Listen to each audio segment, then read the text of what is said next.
thought I'd just drop in and Rise up to the fight. One love, one life for the revolution.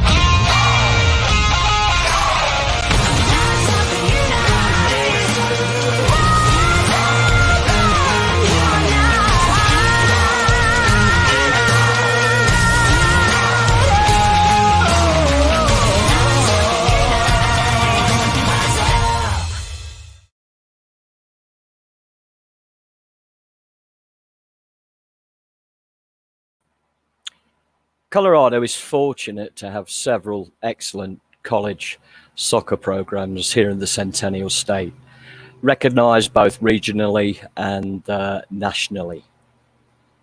Today on Sporting Denver, we are pleased to have with us the head coach for the women's program at CU Boulder, Danny Sanchez. Danny, welcome to the show, mate. Thanks, Richie. Appreciate it, man. We finally got there, my friend. I'm stuck outside and you're nicely tucked away there. So once again, mate, thanks very much. Greatly appreciated, Danny. For sure. Hey, what's the program look like at the moment? What are you currently doing, Danny? Well, I mean, we're just we're working with what everyone else is working with right now, and we're getting our student athletes back into Boulder. Getting them in and getting them quarantined and getting them tested and, getting them kind of in their little bubble as we start to work out on July 1st as voluntarily. And then eventually NCAA may change some rules where we can actually work with them in July as we prepare, since we missed most of the spring season. So we get them here and hopefully start making some momentum towards August and hopefully be playing soccer here soon. Sure. Well, fingers crossed for everyone on that, Danny. What's the engagement methods look like in terms of all the off the field, keeping the group together, maybe enhancing the group? What have those methods been looking like, Danny? Well, since everybody kind of went online back in the middle of March, we were no different. It kind of led into our spring break, and then after that, once we realized they weren't going to be coming back the rest of the semester, we put some things into place with our strength and conditioning coach Travis Larson as far as some workouts they can do and workouts they can do at home, but obviously. At that point, it really was stay at home. So it was really up to the players to kind of hold each other accountable for what they were doing and said, listen, at some point we're going to be playing soccer. And if you fall behind, plus, to be honest, they're probably bored. So they're probably more than they ever did in May. And I think as we got closer and closer to July 1st and the light at the end of the tunnel, we'll see how they look. But hopefully they've been taking care of business and doing the workout packets we've been giving them. But it's been a challenge for everybody. It's been a challenge for them. So I'm hoping that the NCAA allows us to have some access to them in the summer so that get them ready to go. Mainly just so they're healthy and safe and ready to go come August when we start preseason. When all this came about and it was pretty much global shutdown, Danny, what was the first, phase one through this off the field methodologies that you used? You sat down with your crew, Dave. I know Dave very well, and excellent coaching crew you've got there and foundation backroom staff. What were the first thoughts when you got together and said, hey, how are we going to do this? Yeah, I think everybody was kind of learning on the fly, even just to do stuff like this that we've never did in our lives. So, because then after that day, I still haven't seen, Dave and Jason, our assistants. So, I think first things first is we wanted to assure the players and make sure that they were safe and kind of understanding what was going on, because we didn't know it would last a week or last 4 months or who knows where the actual end game is of it. So first things first was just to kind of, get everybody settled, get them through the rest of the academic year. But then once we kind of got into a rhythm after a couple of weeks, knowing that they'd have to do Zoom classes and they're all students, so that wasn't an issue. Once we got past that, it was like, okay, well now from a competitive side, from a soccer side, what can we present to them so that they don't fall too far behind? And fortunately, at our level, they're pretty self-motivated. It's a very competitive environment in the Pac-12. So, like I said, we're limited in what we can do. We can't have live workouts, and we can't really have them report back to us as far as what they're doing. So we'll find out here sooner than later what they've been doing. But it was definitely a learning experience, and it was weekly conversations and Zoom calls and giving information. And it really, what it was is the program, the culture of holding the players accountable, because really the coaches were out of the mix. In that process, in terms of videos, have you looked at any videos like introducing the new players, the freshmen coming in, Danny, into, maybe some past games or anything from any other games that, the pro scene maybe that you've been trying to integrate into that, so you're molding that shape? No, that's a great question. I think there's two different pieces to it. I think with the returning players, we watch film and they're, probably one eye's closed and one eye's, kind of open as they're falling asleep. I think what it's allowed us to do is with our program Instat, which you can get any player in the world at any level. So not only were we watching ourselves, we could watch a star striker, a center midfielder, man or woman anywhere in the world, and talk about it. So especially Dave and Jason, when they have their one-on-one meetings with the players every week, after a week or two of saying, how are you? How's your family? Then it's like, okay, let's take advantage of this next stretch and start showing some film of us last year, some players that we compete against, some teams we're playing against next year. With the incoming players, we really couldn't do anything until they're graduated and cleared. So most of our conversations with them recently, they've just been able to join the team calls is more of, hey, kind of the process of getting back to Boulder. But returning players, I think, is probably the most film they ever watched. And I think on that one-on-one basis, which you don't really have time in the fall, I think they took a lot from it. So I think it forced them to, we'd love to think that they're watching Chelsea Man City as we speak. But sometimes we have they are. Of course, we have to encourage them to watch soccer. And that's fine. Right. Yeah, I get that. And I think the excitement of the freshmen coming in, the excitement and the energy that they would bring into the slow process of being integrated now would bring that energy. In terms of, you can't give too much away, Danny, I don't want you to, mate. Systems of play, how have you integrated that into, the style of play, maybe from the new players coming in? Has that changed?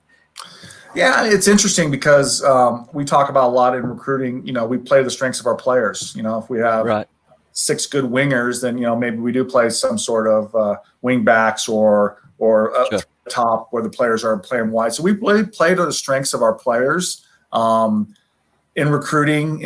But recruiting, we're just recruiting the best players. We're not getting, hey, we have to have a left back. We're not in a position as a program. We just try to find the best players we can. But as when we start talking taxes within the group, last few years, we've really, probably the last 4 or 5 years, we've been primarily a 4-4-2 team with a dime in the midfield. And a couple of reasons for it. One was, we had probably the best attacking center midfielder in the country in Taylor Korniak, and we wanted her to be free just to kind of roam and to go where she wanted to go. Right. We wanted her in the center of the park, but to kind of relieve some of the defensive duties because she does so much on set pieces for us. So we were kind of locked into that system of play over the last stretch, and we had a lot of success with it for her and for the team.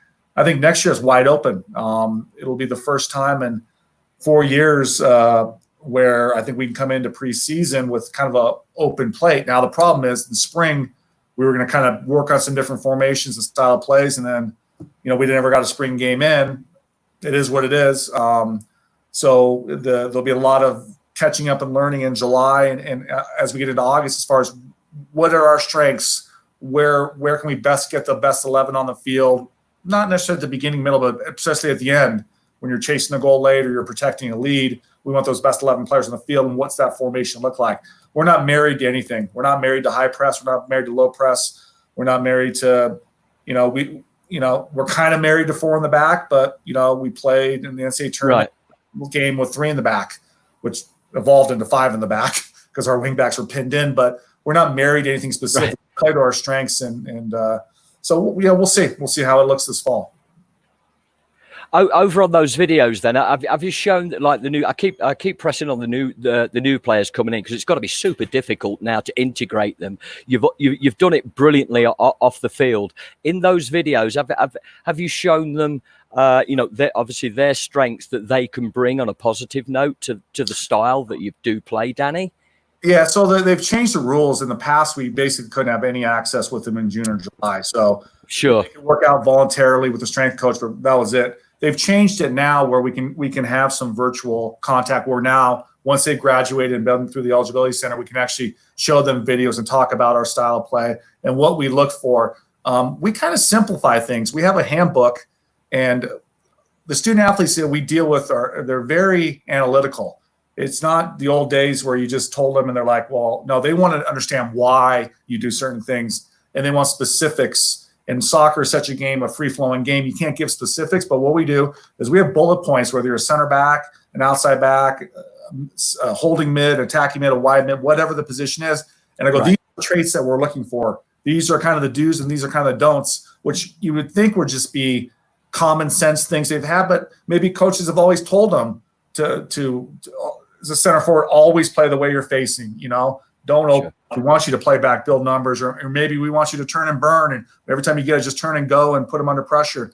So we have an idea of how we want things done. So we kind of work with them on this. But I think this July will be better for us because we can actually do some virtual kind of information like that, where it can be like this, and we can share a screen and say, hey, this was our striker last year. This was our best striker. She's graduated. Here's our good things. Here are bad things. Here's the things we'd like what she did. Here's what she didn't like to do. And you're, at the end of the day, maybe you're similar to that player. So there's a lot of that goes into it. And the players really love the individual one-on-one attention. And most years we can't do it. We start preseason, 16 days later, we're off to the races and playing 2 days a week. And there's not a lot of time to sit down and a lot of learning. You do that in the spring. And we lost this. Sure. So I think we've got a good head start with the returners, and the freshmen will have some keeping up to do. But shockingly, the ones that are fit and good players will probably adjust quicker than the others potentially. Yeah, that's right. Hey, the unfortunate circumstances that we find ourselves in and have done now for 5 or 6 months, Danny. Has it taught you anything in maybe to use this technology a little more during the season, off season, and educate the players at the same time? Is there a value to it now to bring into a program without overkill, Danny? And I think that's the big thing, because I think some places do overkill, and you have to realize that these are 18, 22-year-old women that have a social life. They're really good students. They're really focused on their academics. You'd love for them just to be a professional soccer player, and that's all they do. You maybe expect a little bit more. They have treatment. They have injuries. They have all these things going on. So I think some programs at times it is overkill. Watching video on and moving the little dots all over the place. We really try to get in and out. But I think what it has done for us is it's kind of streamlined it and made it specific to the player individually on the front end. As far as kind of the kind of, like I said, the do's and don'ts, the things that we're looking for, the tendencies that we're looking for as a player in that position, playing to their strengths. But as we kind of build towards the season, we have to kind of pick and choose those moments because of all these other factors. And what are you really getting out of it? And the other thing is, if I'm looking at Richie, and he overthinks everything. So I could go over 20 clips and 19 of them are great, and the one, and then he'll just harp on the one clip where she didn't do it perfect. So you have to find a balance, because I've coached men's soccer in college. I've coached women's soccer at all different levels. And everybody takes it different. So it really is player management. That's why they're called managers. Right. We have to be able to manage what they're looking for. But I think the resources we have with Instat, with a new program we have now, it's called Kitman, just everything that we have going, it really brings it all together for the players, and they can get as little or as much out of it they want. Some want to watch it all day and evaluate all day and all that. And some are like, okay, yeah, I tripped over the ball there. Let's move on to the next one. I think it's finding that balance, isn't it? Between you and your staff and the players you're working with, just balancing it out, Danny. Yeah, I mean, we're fortunate with our staff. Jason Green I actually coached him in youth soccer. He played for me at junior college level for the men, and then obviously he's been with me at Wyoming, and then here going on 9 years. And Dave, probably the second person after Brian Crookham I met in Colorado, and had a great run at Metro State. And now he's been with us now for 6 years. So you have coaches that speak the same language, that have we don't agree on everything, and we get in my office here and we'll disagree. But man, the second we get to training, everybody's on the same page. And I think that makes us a little bit unique, because now the players can trust what they're hearing. They're not going to hear something from me that's different from Dave. It's going to be the same. These are where we need improvement. This is the expectation. This is where you're doing well. So it kind of reharps, because you know how it is as a coach. Sometimes if they don't like what they hear, they'll go to the next person. Now, fortunately, we don't have to deal with parents as much as the club world, but you know, they're going to get the same message. And with our staff, I think we do a good job of throwing it out there. And just if they're willing to buy in, they're going to be successful. You've Wyoming, Mesa, Metro, and obviously now with the Buffaloes, mate. Your success rate is phenomenal. I'll let our viewers go and Google that and have a look at it, but it is phenomenal. In this territory, have you brought in when you've started the job in any of those 4 colleges, Danny? Have you, as your starting point, always been the same, or have you looked at it and a different approach for each different role in there as head coach? I think it's a great question, because you know, when I first got my first head coaching job, I was 25 years old at Mesa Community College, coaching the men and the women. I mean, I think we had 4 guys from my men's league team that I had I convinced to play at the junior college, and so there was 5 guys on the team that were older than me. And then, as you kind of, like you said, kind of as you went through the steps to Metro State and Wyoming, and obviously now being in Colorado, and I get asked this a lot. I don't know that how I approach things is dramatically different now than it was when I was 25 years at Mesa. Grinding, doing things the right way, treating people the right way. Now, obviously, I've evolved as a coach. I think I'm more appreciative of the players and making sure that they understand that I care. I mean, in junior college, it was in and out every year, and you had people from different backgrounds, and it was a revolving door every year and coaching 2 teams and being director coaching for a club and coaching a high school girls team, blah, blah, blah. I think now obviously we can spend more time with the players and really get to know them better. But the weddings I've been invited to and the players that still like me are all the ones from way back then. It's interesting. So, I always use the story. I was at Mesa Community College, in the paper, and at the time, the big rival on the men's side was Yavapai College, who's, their coach Mike Pantaleon's won I don't know how many national championships. He's the most successful coach at any level as far as win-loss record.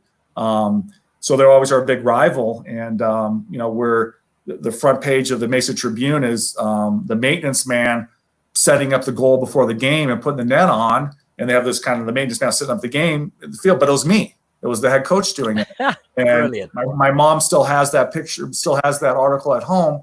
So when we get to Colorado and you have all these resources, I think that when you talk about the culture of how we do things, it's the same. Me, Dave, and Jason are moving goals and making sure that the nets are on right. And we have 2 equipment managers, one of which is my son, who's going to be a senior. So we have people, managers that help us. But at the end of the day, how you approach it is the same. Now we have more resources. We're recruiting a better athlete. We have all these other things that we didn't have back then. Back then there was no meal money. There were nothing, Right. This kid's got $100 scholarships to come if they were lucky. But the approach is the same. I think we've evolved. I think we're better people. I think the players understand more. But I guess you can ask Jason. Back then I was probably a little bit meaner and made him run more. And there was no sports science behind the running. No, I'm getting sick. Then I knew that was time to cut it off. Whereas here, it's lactate testing and glycogen and know when to stop. But I don't know. I think I approached them all the same. It was the excitement, and I was no more excited when I got the Colorado job than when I got the Mesa Community College job. Same. It was a new challenge, a new opportunity, and it's been so far so good. You're a hands-on coach. Probably mark out the fields or anything. Probably got a guy to do it now anyway. But I have total respect for you, Danny. Anyway, but putting the nets up, that's a great story, mate. And your mum still kept that picture. I've got to see that at some. You got to let me see that.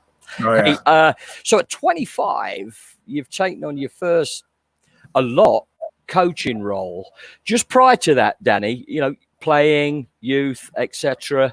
When did you first start playing, and what led up to it into the age of 25 to get into coaching? It's interesting. Once again, I get asked that.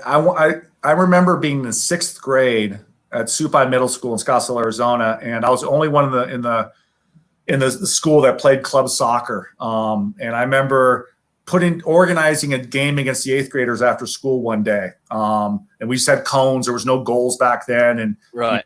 Stereotypical of the type of guys that that played soccer and so forth and so on. And I remember organizing this team, convincing my best friends that, hey, listen, Mike, you just stand a goal. Everybody else stand there. Just give me the ball, and we'll dribble and win this game. But growing up, so that was kind of my first taste of coaching, I guess, really. But just growing up, I played baseball all the way through my freshman year of college. I got recruited for a kicker in college, but soccer was always a sport I was best at. And as I kind of went through the steps and eventually ended up at the University of Connecticut playing under a Hall of Fame legendary coach, Joe Maroney, taught me so much as far as how to approach the game and managing a game. And he was old school and all this kind of stuff. But I hear myself saying the same things he said to me back in 1988, hurry up and wait. I mean, my team gets sick of hearing it. So the hurry up and wait. But, I got done with college and, I played a little bit in the APSL and the ISL and the Sizzle or whatever the acronym was, of the day. But once I kind of got done with that, I got back and I got a high school coaching job at Phoenix Country Day School, and then got a job at Old Gilbert High School as the JV coach, and I got a job as an insurance adjuster. My dad was the maintenance man at an insurance company, and he got me an interview, and I got a job, making $24,000, and I was like loaded. I mean, I was making more money than any of my friends. I had a real job, but it was weird. I remember like it was yesterday. I went into my unit manager, Mark Bartlett, and I said, "Listen, hey, I got an opportunity to coach at Gilbert High School. 3 days a week, I got to leave work an hour early." I mean, everybody loved my dad. I was doing a good job. And I remember him saying, hey, sometimes, Danny, you have to make tough decisions in life and whatever. And I go, well, I quit. So the job paid $18. And then I picked up a club team with Tempe Soccer Club for $300 a month. Parents were freaking out because they had to pay, $20 a month. And I was training them 3 nights a week plus games. But that just kind of went from there. And then I got a job as an assistant coach at Mesa Community College. And then, Mesa, at the end of the day, paid me, $4,000 per team, so $8,000 plus they let me be the PE clerk. So I handed out all the PE equipment, the fencing gear, and the lacrosse gear, and I only paid $5,000, but it gave me health benefits, which works. Yeah, I'd gone a few years without. So yeah, I snowballed from there. And like I said, when I finally got that opportunity, and right about the same time, I got an opportunity to be the director of coaching for the Blackhawks in Scottsdale, which is now the Phoenix Rising. And some of my best friends are still guys I brought into that club that are still there and doing a great job. So it's when people ask me how do you get to this point, where am I at this point? I don't think there's one set way. I think there's an element of being in the right place at the right time, but I also think it's what you did back when you were a sixth grader. Where was your passion? I didn't know my passion was coaching. But then I look back at when I was in high school, the baseball coach, the assistant guy who played in the Major League Baseball and all this, he called me the governor because I could kind of get everybody to be on the same page. And I didn't, we had guys that were like top, we had a guy that was a second round draft pick in Major League Baseball. We had legit players. And, so I never viewed myself as a leader, but maybe I guess I was a little bit to a certain extent. Knock on wood, it's been a great ride and super fortunate. And I'm not done yet. I'm not that old, but no, mate. No, you're talking to you. No, you're all right. You're just you're part of the youth product compared to me, mate. Yeah, yeah. So you've mentioned a few coaches along the way, whether you be playing Danny or involved in coaching through your coaching pathway. Is there any particularly that stand out that you've either coached against or been involved with or influenced you, Danny? Well, I think that my first coach, when I grew up in Southern California and moved to Arizona, and I played, like I said, there was no competitive. I lived in South Scottsdale, and there was really no competitive soccer around me, so I had to drive all the way to way up to Paradise Valley, North Scottsdale. I remember poor mom would sleep in the car while we practice. And I remember finally I was about 15, and there was which actually became the Blackhawks at the time. It was Arcadia Soccer Club. And a guy that I knew was like, hey, they're looking for a player. And I knew they're a pretty good team. And, anyway, so I went out to him. The coach's name was Pat Finnegan. He was from Portsmouth, England. So I couldn't really understand a word he was saying. I remember as I went up to him, I go, hey, coach. And I remember him going, hey, player. He goes, just call me Pat. I'm like, okay, just call me Danny. And just the way he approached the game, and he was Pat's plumbing. His son was on the team. He didn't get paid anything. But the amount of time and resources, I mean, he took us to England when we were 16 years old. Imagine 18, 16-year-olds in England. And I was staying above a bar. Right. But it was just it was a great experience. And I just have a lot of respect for how he treated the players. It's all these players from different backgrounds. And he just knew a way to talk to you to get you to buy in. It was awesome. And then like I mentioned, my college coach, Joe Maroney. And once again, if anybody's listening, just Google that name. It's probably the most famous name in Division I men's soccer up there with the Jerry Yeagley's of the world and so forth. Just how he ran a program, how he built a program from nothing, how he poured his heart and his soul and everything he had into it, how much pride he took into it. He passed away a few years ago, but and he gave me an opportunity. I was a nobody from Arizona, and he gave me an opportunity to be at one of the top 10 programs in the country for men's soccer at the time. I mean, playing the Big East Championship at home in front of 5,000 people. It's fantastic. Forget as a junior. And I owe a lot to him. And I think probably the biggest person, it's not necessarily a coach, was Joe McDermott at Metro State. I was just a lowly JUCO coach, and she gave me an opportunity. I came in as the business manager and women's soccer coach. And obviously we had a great run there, and she had a lot to do with me getting this job at Colorado because of her relationship with Seal Berry. She's now the athletic director at the University of San Francisco, but I can never thank her enough, because if you don't have good people around you, I don't care. I always talk to people. There's so many good coaches out there. So many coaches know so much more than me and are better coaches. They never get the opportunity, and that's why we don't take anything for granted here. Me, Dave, and Jason, the rest of the staff, we're fortunate to be here, and we bust ass every day. I just got something come up on screen that's it's a question from Hardy Kalisher. How has social media, YouTube, online video changed recruiting, or has it? I think, we get a lot of videos. Fortunately for us, we're in a situation where if it's a domestic player, if we're interested, we can go see him play. Well, not now, a normal time. So it's good for an introduction, especially if we don't know someone. If it's a random kid from Virginia or Florida, maybe someone we don't have a lot of names with now. But I've coached at all the other levels. At other levels, it's huge because they don't have the resources to go watch. I think the social media is huge. We just had another conversation with our team all the time with that, because once we start getting serious with a player, you betcha we're taking a look and what's their – they don't have to be perfect angels on there, but what's their motivation? If you scroll through 400 pictures and there's not one of them ever with a soccer ball talking about soccer, right, you're not sure exactly what their commitment level is to being better. So I think that the online piece is made life a little bit easier. But at the end of the day, there's nothing like going to the game, watching how they warm up, how they interact with their coaches, how do they interact with their teammates, how they interact with their parents when mom's yelling at her. I mean, all these things, because there's so many talented women's soccer players, and there's really not a big difference.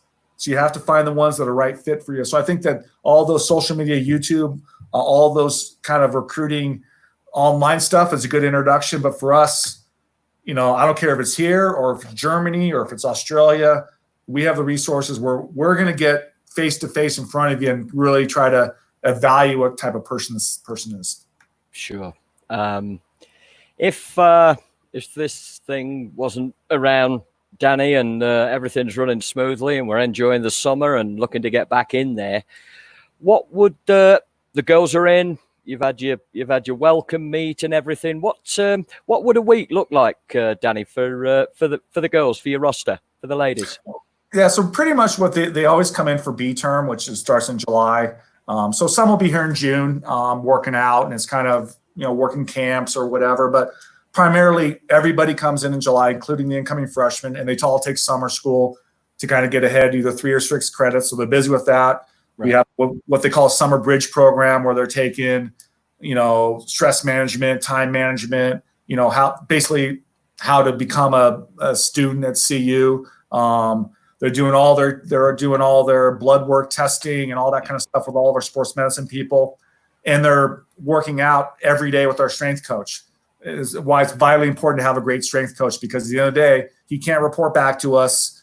He can't tell us how they're doing. It's voluntary for them, but they're all there and they're working out basically twice a day. They'll do running and lifting, depending on the day. So they're super busy. So really that's the preseason, because by the time we get them August 4th to start our first game on August 20th, it ain't enough time. Right. We got to figure out who can play, where they can play, how they can help us. So they're going to be healthy and fit. So Travis Larson, our strength coach, and Kerry Keebach, our athletic trainer, they're making their money in July in normal years. And this year is not going to be much different. It's just going to be more complicated to get them going. Normally they'd come in and they hit the ground running. Now they're going to hit the ground staying at home. But it's really a vital time. But not all schools provide the summer school resources and access that our athletic director, Rick George, and our administration provides. I mean, everybody gets everything paid for, even if they're not on scholarship, or even their small scholarship during the year. So it enables us, I think, to get a little bit of a head start maybe on some other schools, because the game on August 20th is just as important as the game as November 4th. We only get 20 of them, and every one of them is vital for us when it comes to RPI and getting into the NCAA tournament. But by the time those ladies come back onto camp, before you know it, that first game comes right around, right, Danny? Like upon you straight away, mate. It's a little over 2 weeks, and you'll play some sort of inter-squad scrimmage before that, and so if you pick up a soft tissue injury because you're not fit or something, it just really does put you behind. We get into it, and by the 4th or 5th day, we start projecting what the lineup's going to look like, because there's just not a lot of time. So the more prepared they are, but these are Pac-12 student athletes. We're in the top conference in the country. They know what it takes to be ready. The returning players help them. So it hasn't been an issue. This year will be a little bit of a challenge, but I'm sure they'll be ready to go once we're really able to open things up. Hey, Danny, I want to say thank you for joining us today in our Coach's Corner. Fantastic story.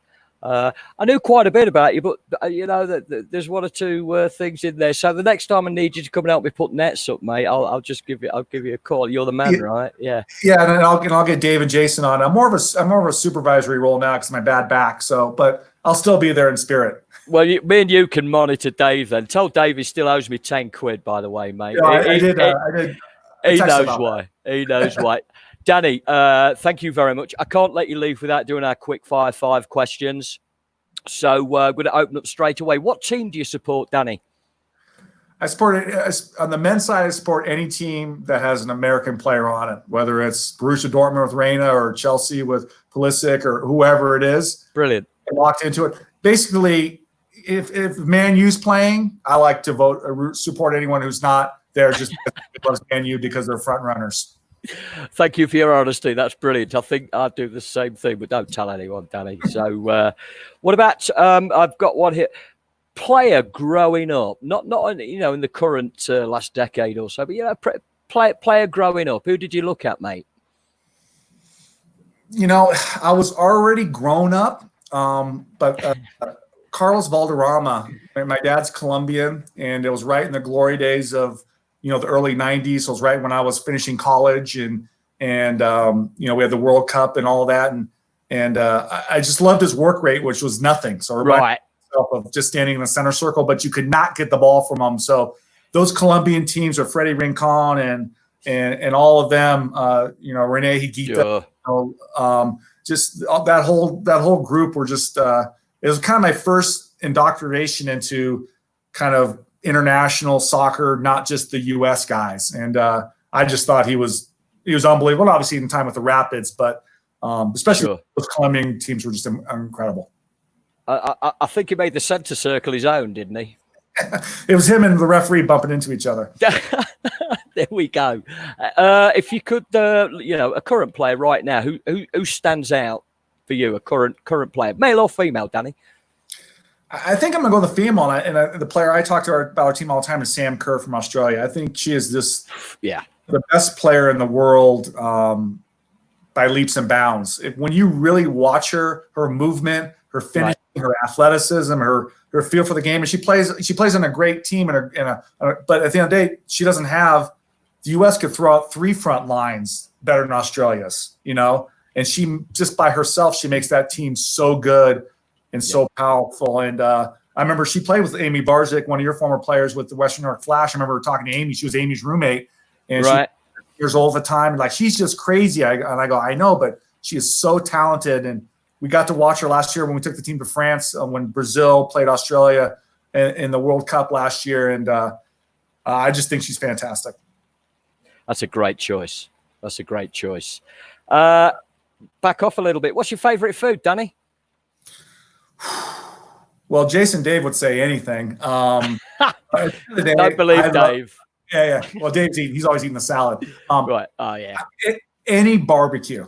I mean, anything where I can sit outside and throw it on the grill, whether it's ribs or wings or burgers or bratwurst, anything like that, it just puts me in a good mood. And, I do that before going to any restaurant in the world. I just love sitting on a deck or preferably somebody else's deck, because that means I'm not cooking. But I love a good barbecue. So we can share the supervisory role while Dave puts the nets up. Jason can maybe mark out. We'll get the Barbie on, mate. Yeah. There we go. Sounds all like right. Yeah. Don't tell Dave. And the last one. What's the best stadium, Danny, you've ever been to? You always want to say. I mean, I've been to Sounders games. I've been to Vancouver. I've been to the best of the U.S. I've been to the World Cup. Back in '94 with my dad. We actually saw Colombia play. But I think recently when we went to watch Pulisic at Borussia Dortmund, I think 2 years ago, me and Jason, that wall of yellow, stand there, it gives you goosebumps. And it was just unbelievable, the atmosphere. Because we've been to Arsenal, we've been to Stamford Bridge or Chelsea, we've been all over England, but it just felt different there. And it was just, you see it on TV, but then I was sitting kind of off to the side of it. And then, but when you watch it live, it was just a regular league game against Frankfurt or something. It wasn't like it was, it was unbelievable. And I'd say that was probably my favorite stadium I've ever been in. It's that sort of atmosphere goes through you, doesn't it? It goes right through you. Yeah. Danny, thank you from Sporting Denver. Myself, Anthony behind the scenes, who does a great job. I'm on his patio now, so hopefully it doesn't rain. We'll get the Barbie on Danny. That sounds good. Thank you. There's a hat trick. Wonderful. I wish you all the very, very best, Danny, for the upcoming season, getting the girls back on. I know you're going to be successful. You have been for a long time, mate. Would you like to leave our viewers, our supporters out there with a final message before we close off? Yeah, that'd be great. I mean, I think first I appreciate having me on the show. This is awesome. You got another weekly viewer. I think the big picture is the same thing everyone says is, be smart, keep your family safe, keep yourself safe. And, as my good friends of ours who own the company, I'm sure you'll be a good person. We just all got to be good people, treat everybody with respect, treat everyone equal in this world to be a better place. And it starts at home. It starts with the people that you touch, and it starts with yourself. And I hope that all the strife this country's going through right now, I hope there's a lot of positives that come out of it. And that's what I'm teaching my sons. And I know that the people at home are doing the right thing as well. So be safe, take care of ourselves, and just let's all just be nice to each other.